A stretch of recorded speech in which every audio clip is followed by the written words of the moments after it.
बाहर है नीतीश कुमार। माननीय न्यायालय ने जजमेंट दिया कि all white coloured people are being accept. लोगों को शर्म जड़ा है ही नहीं। राजनीति यहाँ कहाँ है? बेईमानों की जमात है। मोकामा दंगल महामुकाबला में आमने सामने अनंत सिंह और ललन सिंह है। लगातार अनंत सिंह मोकामा से चुनाव जीतते आ रहे हैं। कुछ दिन पूर्व की बात कर ली जाए तो जिस प्रकार से यह ऐलान हुआ कि अनंत सिंह की पत्नी महागठबंधन की उम्मीदवार होंगी और ललन सिंह बीजेपी के उम्मीदवार हैं, उनकी पत्नी उम्मीदवार है, और इसको लेके 3 नवंबर को वोटिंग होगा। और लगातार ये कयास लगाए जा रहे हैं कि कहीं ना कहीं अनंत सिंह का पलड़ा भारी हो सकता है। लगातार अनंत सिंह के समर्थकों का दावा है। वहीं अगर ललन सिंह की बात कर ली जाए तो ललन सिंह की पत्नी को जिताने के लिए तमाम बीजेपी के बड़े नेता सूरजभान सिंह, तमाम जो लोग हैं वो कैंपेनिंग कर रहे हैं और दोनों की ओर से ये दावा वादा किया जा रहा है कि हमारे उम्मीदवार जीतेंगे। बिहार में 2 सीटों पर उपचुनाव है और दोनों सीटों पर सरगर्मी तेज भी है। हमारे साथ बात करने के लिए लोजपा के वरीय नेता अरुण कुमार जी हैं, जहानाबाद के पूर्व सांसद भी हैं और भूमियारों के बड़े नेता भी माने जाते हैं। उनसे बात करेंगे और समझने की कोशिश करेंगे कि जिस प्रकार से बिहार में 2 सीटों पर उपचुनाव है, आखिर कौन किस पे भारी पड़ेगा। ये वही अनंत सिंह है जब जदयू के सिंबल से चुनाव लड़ते थे तो जीत हासिल करते थे। 2020 में भी राजद के टिकट से चुनाव लड़े, जीत हासिल की, लेकिन AK-47 मामले में उनकी विधायकी चली गई। फिलहाल अभी जेल में बंद है। और जिस नीतीश कुमार से अनंत सिंह की दुश्मनी चलती थी, वही नीतीश कुमार ने अनंत सिंह को स्वीकारने का काम किया। अब अनंत सिंह में किसी तरह की खामियां नीतीश कुमार को नजर नहीं आई। तमाम चीजों को समझेंगे। सर, बिहार है, बिहार की राजनीति देश की राजनीति की दशा और दिशा तय करती है। ये वही अनंत सिंह है कि नीतीश कुमार के टिकट पे चुनाव लड़ते थे, उस समय कई बार जीते भी। 2015 में निर्दलीय लड़े, तब भी जीते। 2020 में राजद के टिकट से चुनाव लड़े। AK-47 मामले में अभी जेल में बंद है, विधायकी चली गई। उनकी पत्नी उम्मीदवार हैं। बीजेपी ने भी ललन सिंह की पत्नी को कैंडिडेट बनाया है, सोनम देवी को।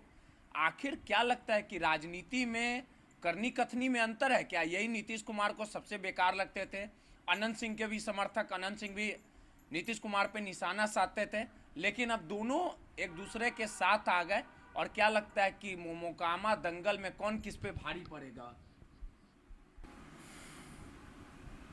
बिहार में बहार है नीतीश कुमार है। बहार नीतीश कुमार का है। 15 साल से सत्ता में बैठे हुए हैं। चित भी मेरा, पट भी मेरा। विकास से क्या मतलब है? विकास से क्या मतलब है? बिहार का विकास से कोई लेना देना नहीं है। बिहार में बाहर है नीतीश कुमार है। अब ये नारा जहां दिया गया, उस राज्य में भारी कीमत पर टैक्स के पैसे से पुल बनाया गया, पुल हवा में उड़ रहा है। इसमें इन्हें जिम्मेवारी दी गई गरीब, दलित, शोषित, पीड़ित, महरूम परिवार के बच्चियों की रक्षा के लिए। उसका भक्षण हो गया। क्या क्या कुकर्म नहीं हुआ। और माननीय न्यायालय ने जजमेंट दिया कि all white coloured people are being accept. ये खादी वाले लोग उसमें बचाए गए। लोगों को शर्म जड़ा है ही नहीं। राजनीति यहाँ कहाँ है? बेईमानों की जमात है। और हम लोग तो इस पाप को ढो रहे थे, फेंक दिया। लेकिन आज भी प्रायश्चित तो हमें भी करना पड़ेगा। बिहार में बाहर है नीतीश कुमार है। इस नीतीश कुमार जी को बैठाने में हम लोगों ने भी बहुत कुकर्म किया है कि शायद इंजीनियर नीतीश कुमार जो आएंगे बिहार की संरचना को बदलेंगे। यहाँ तो एक से एक करामाती घटनाएं हुई इनके नेतृत्व में। भाई, यहाँ नकली आदमी डीजीपी को हुक्म कर रहा है, या ये नकली आदमी किस तरीके से जुडिशियरी का इस्तेमाल हो रहा तो है। बोले हैं छोड़ दीजिए, रिटायरमेंट का समय है, माफ कर दीजिए, उनको रियलाइज हो गया, इस तरह का बयान दे रहे। तो आपको नहीं लगता है कि जो पूरा प्रकरण था, जज फर्जी ये सरकार के संरक्षण में है, ये सरकार के संरक्षण में ये सारे कुकर्म हो रहे हैं। की चीज नहीं है क्या? सोच लीजिए।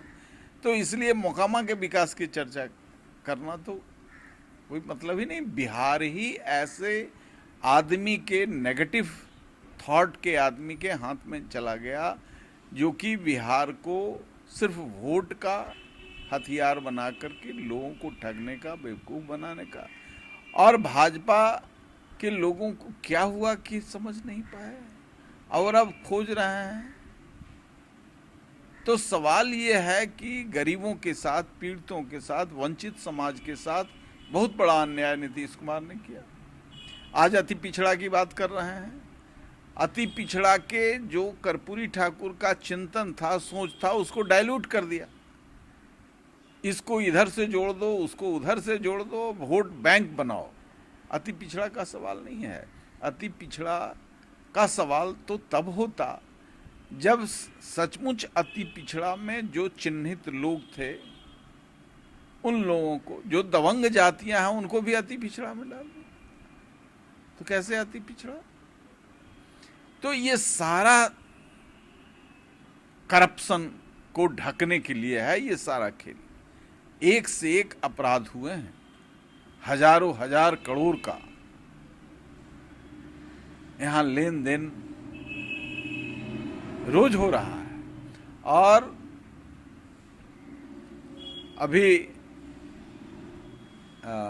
एक सीबीआई का रेड हुआ एक ठेकेदार पर, गब्बू सिंह पर। तो गब्बू सिंह ललन जी के ही आदमी सिर्फ नहीं है, वो तो मशीन है। एक से एक आईपीएस अफसर इसमें आईएएस ऑफिसर हैं। वो मशीन है नोट छापने के। जिन लोगों ने बिहार के टैक्स के पैसे की चोरी की, व्हाइट ब्लैक को व्हाइट किया। अब ये सीबीआई क्यों देख रहा है? लोग को परेशानी क्यों है? नीतीश कुमार जी, जरा उन अफसरों का नाम तो बाहर कीजिए।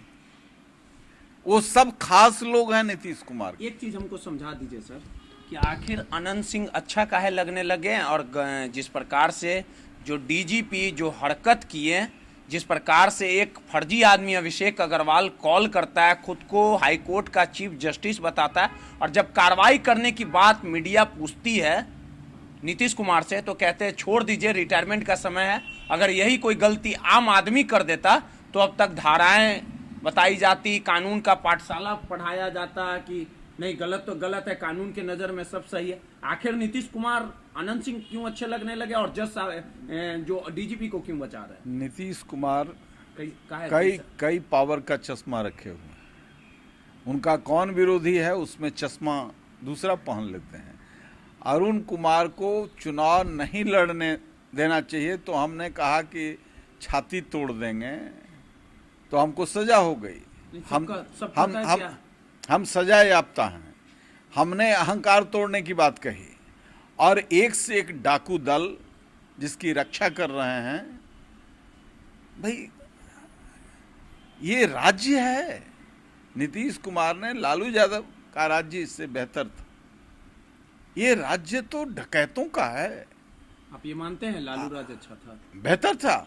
हम कहते हैं कि हमने पाप किया जो उस राज्य के खिलाफ अपनी 14 साल की लड़ाई लड़ी, वो गलत था। ये मानते कि ऐसा कुकर्मी लोग सत्ता में बैठ जाएगा। अभी तो नीतीश जी के साथ है। हाँ, तो कर रहे हैं, उसी पाप का तो प्रायश्चित कर रहे हैं। हम तो साले भर में समझ गए थे। 1 साल के अंदर हमने विद्रोह किया। जब बाजार समिति को इन्होंने भंग किया और ये रिलायंस के हाथ में बेचा जाने वाला था, तो हम लोगों ने हंगामा किया, तो वो रुक गया। लेकिन खत्म तो कर दिया। कहा गया कि भ्रष्टाचार वहां है, तो भ्रष्टाचार तो सेक्रेटेरिएट में बहुत है, सेक्रेटेरिएट को खत्म कर दीजिए। किसानों का एक सेंटर था कृषि बाजार समिति, उसको आते आते इन्होंने खत्म किया, और उसका डील हुआ था बॉम्बे में।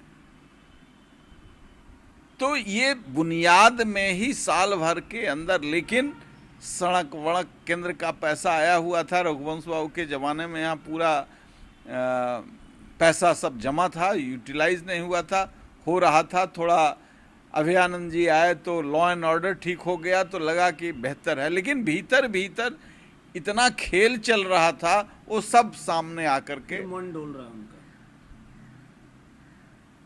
मन डोले चाहे तन डोले, हमारा क्या है, हम तो ऐसे ही करते करते हम कभी, हमारा मन तन डोलने वाला नहीं है। जहां नीतीश कुमार होंगे, ये वर्स्ट गवर्नमेंट है और नीतीश कुमार का परफॉर्मेंस 0 है। भाई हजारों करोड़ का हजारों बोतल दारू पी जाता है चूहा, और 70,000 गरीब लोग बंद है जेल में, एक चूहा नहीं पकड़ाया जो हजार बोतल पी गया। ये कौन चूहा था? ये सब मटरगश्ती कर रहे हैं चूहे। किसी को टिकट मिल रहा है, किसी को सांसद बनाया जा रहा है, किसी को विधायक बनाया जा रहा है इन चूहों को, जो हजारों करोड़ का दारू पी गया। और जो पिलार 70,000 जिसके पास कोई पैरविकार नहीं है, ये सब जेल में बंद हैं। अरे ईश्वर माफ नहीं करेगा इनको। कौन मोकामा में जीतेगा सर? आप लोग किसको समर्थन कर रही है आपकी पार्टी? हमारी पार्टी अपने पार्टी के स्ट्रक्चर को मजबूत कर रही है, ताकि ऐसे दरिंदों से लड़ा जाए। जनता को अभी अवेकनिंग का काम कर रही है, वो इस चुनाव में नहीं पड़ी है। आगे जब चुनाव में पड़ेंगे तो हम लोग जाएंगे, देखेंगे। अभी तो कहीं गए नहीं हैं, इसलिए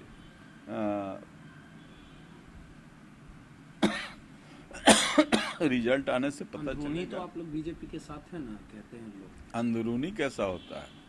बीजेपी के साथ होंगे तो खुल के होंगे, विरोध करेंगे तो खुल के करेंगे। कौन जीत रहे हैं? निजी अभी तटस्थ हैं हम लोग। निजी किसके साथ है? निजी बयानों को देखा जाए तो कौन अच्छा रहेगा, ललन सिंह की अनंत सिंह?